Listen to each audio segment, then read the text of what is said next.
Price Lord. இயேசுவின் நாமத்தினால் உங்களை யாவரும் வாழ்த்துக்கிறேன். நல்லா இருக்கீங்களா? இந்த காலை வேளையில் உங்களை சந்திக்க ஏசப்பா கொடுத்து இந்த கிருபைக்காக நான் தேவனுக்கு நன்றி செலுத்துகிறேன்.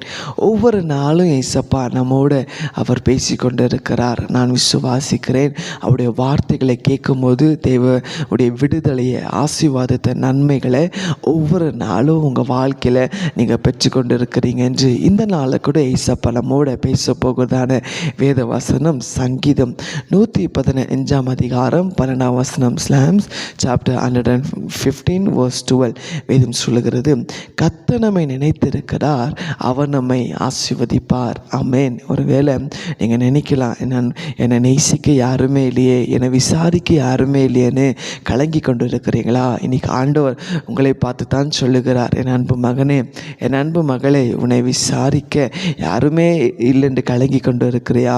உன்னை நேசிக்க யாரும் இல்லைன்னு இது கலங்கி கொண்டு இருக்கிறியா? நான் இருக்க, நான் உன்னை நினைத்திருக்கிறேன், நான் உன்னை ஆசீர்வதிப்பேன். ஆமென். நீங்கள் சொல்லலாம், தம்பி என்னை நேசிக்க யாருமே இல்லைப்பா, எங்கள் சொந்த அப்பா அம்மாலாம் என்னை கைவிட்டுட்டாங்க, என் சொந்த பந்தெல்லாம் என்கிட்ட பணம் இருக்கும்போது கூட இருந்தாங்க, ஆனால் இப்போ எல்லாமே இல்லைன்னு தெரிஞ்சோடனே எல்லாம் தூரம் நிற்கிறாங்கப்பா.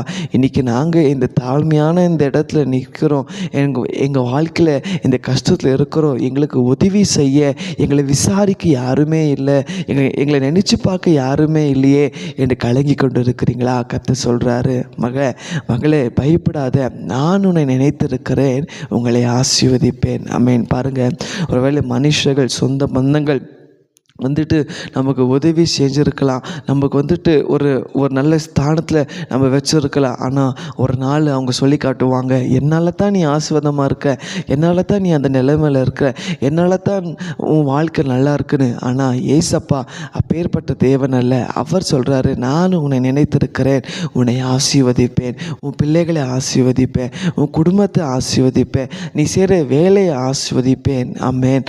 ஆகையால் இந்த நல்ல ஏசப்பா நம்மை நினைச்சிருக்கிறதுனால நிச்சயமாய் அவர் நம்மை ஒவ்வொரு நாளும் ஆசீர்வதிக்க அவர் வல்லவராக இருக்கிறார். விசுவாசிக்கிறீங்களா? ஜெபிக்கலாமா? ஆண்டவரே, இந்த நாளில் நீர் எங்களோட பேசின வார்த்தைக்காக நன்றி அப்பா. நீர் எங்களை நினைத்திருக்கிறதுக்காக உமக்கு நன்றி. நிச்சயமாய் நீர் எங்களை ஆசீர்வதிக்கிறதுக்காக நன்றி அப்பா. வாக்கு கொடுத்தவர், வாக்கு மாறாதவர். நீர் எங்களை நினைத்து ஆண்டவரே இந்த நிகழ்ச்சியை பார்க்குற ஒவ்வொரு பிள்ளைங்க வாழ்க்கையில் எந்தெந்த காரியத்தில் அற்புதங்களை எதிர்பார்க்குறாங்க, நன்மை எதிர்பார்க்குறாங்க, விடுதலை எதிர்பார்க்குறாங்களோ, ஆசீர்வாதத்தை எதிர்பார்க்கலாங்களோ, அவங்களை நினைத்து அவங்களை ஆசீர்வதிக்கபடி ஆளுங்கள் ஜெபிக்கிறேன். உங்கள் நாம மாற்றம் மைப்படட்டும். இயேசுவின் நாமத்தில் பிதாவே. ஆமென். ஆமென். God bless you.